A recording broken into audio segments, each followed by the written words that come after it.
Imagine standing on the edge of the Essex coast in the dead of night.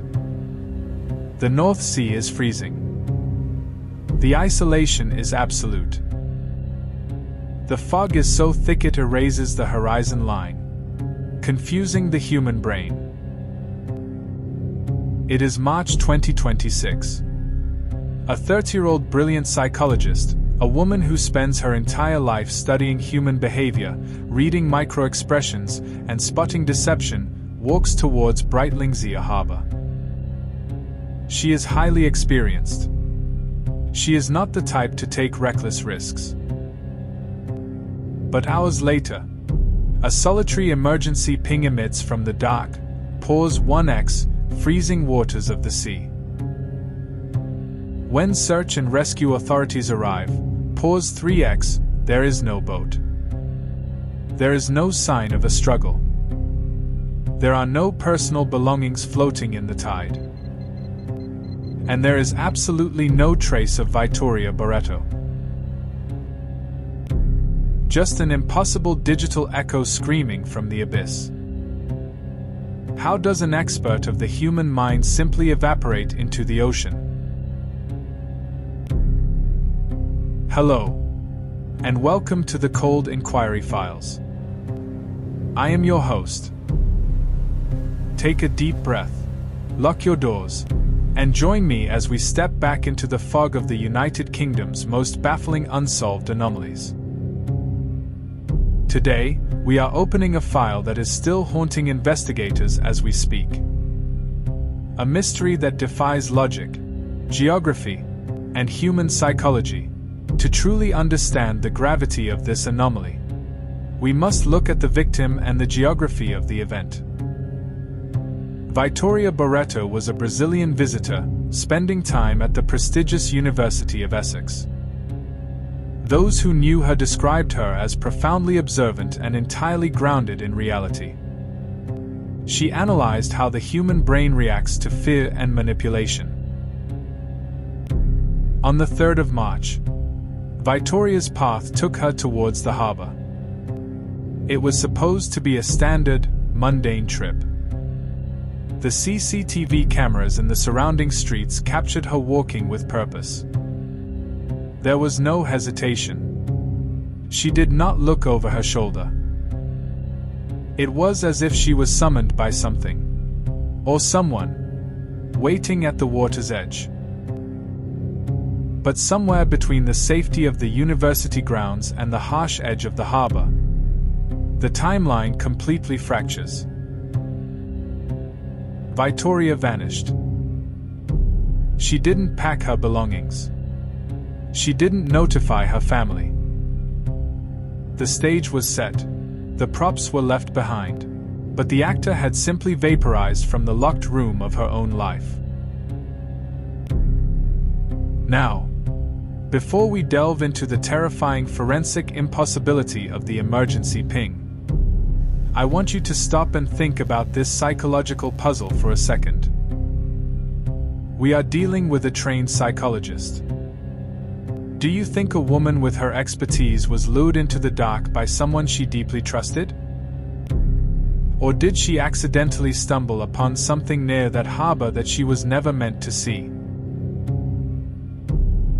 Pause the video right now and drop your theory in the comments below. I want to see your analytical skills at work. Because the next piece of evidence is going to turn everything you just thought completely upside down. Let us examine the evidence of the digital ghost. Shortly after her disappearance was noted by the local police, a signal was detected. An automated emergency ping from a mobile device. But it wasn't coming from the town. It wasn't coming from the university campus. The signal was broadcasting from the middle of the freezing sea. The Royal National Lifeboat Institution and local coast guards immediately deployed thermal imaging cameras. These forward-looking infrared radars are designed to detect the slightest heat signature in the freezing North Sea. They can spot a human body from miles away. They scanned the exact coordinates of the emergency ping. The screen showed absolutely nothing. Just a vast, cold emptiness. The cognitive dissonance here is staggering. If she fell into the water near the harbor, the tidal models prove her device could not have drifted miles out to sea so quickly. If she was on a vessel, radar would have detected the boat. This unsettling pattern of digital ghosts near water is something that deeply haunts British history. It strongly echoes the chilling 2023 disappearance of Nicola Bulley in Lancashire. A woman who vanished into thin air by the river, leaving her mobile phone still connected to a work conference call on a wooden bench. The technology remained perfectly alive, while the human simply faded away. When a pattern breaks, our brains go into overdrive trying to fix the glitch. This brings us to the darkest theory of all: the red herring. In the world of criminal profiling, staging a scene requires an immense level of calculation and cold detachment. Let us process the impossible logic of this scenario. If an unknown entity wanted Vitória to vanish, why trigger an emergency ping hours later from the ocean? It feels almost theatrical, like a performance designed specifically to mock the authorities. By making the police focus their massive search efforts, helicopters, and boats on the freezing waters of the North Sea, the real scene of the event was left completely unbothered. While authorities scoured the waves, the truth was likely getting colder on land, hidden in plain sight. It forces us to ask a terrifying question. What did Vitória uncover during her visit to the United Kingdom that required such an elaborate and flawless illusion? Did she meet someone who knew exactly how to manipulate the manipulator? I want to know what your instincts are telling you right now. Do you believe the phone was deliberately thrown into the ocean to create a false trail and misdirect the entire police force? Or did she actually end up in that water? Tell me your thoughts in the comments right now. We have seen this type of institutional misdirection before.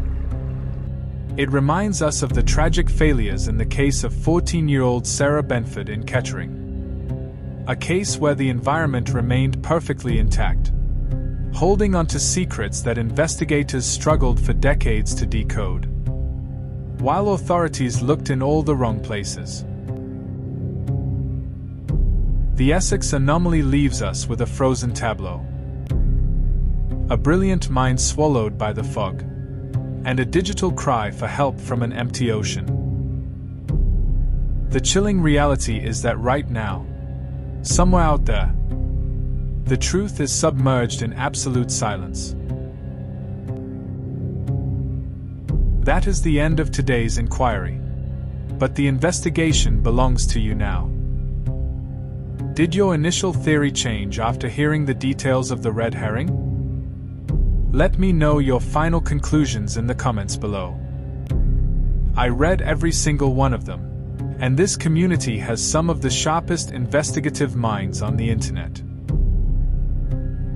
If you appreciate our respectful, deep dive approach into the UK's most haunting and unsolved files, please leave a like and subscribe to the Cold Inquiry Files. It truly helps us beat the algorithm and bring these forgotten stories back into the light where they belong. Also, pause 1x, tell me in the comments.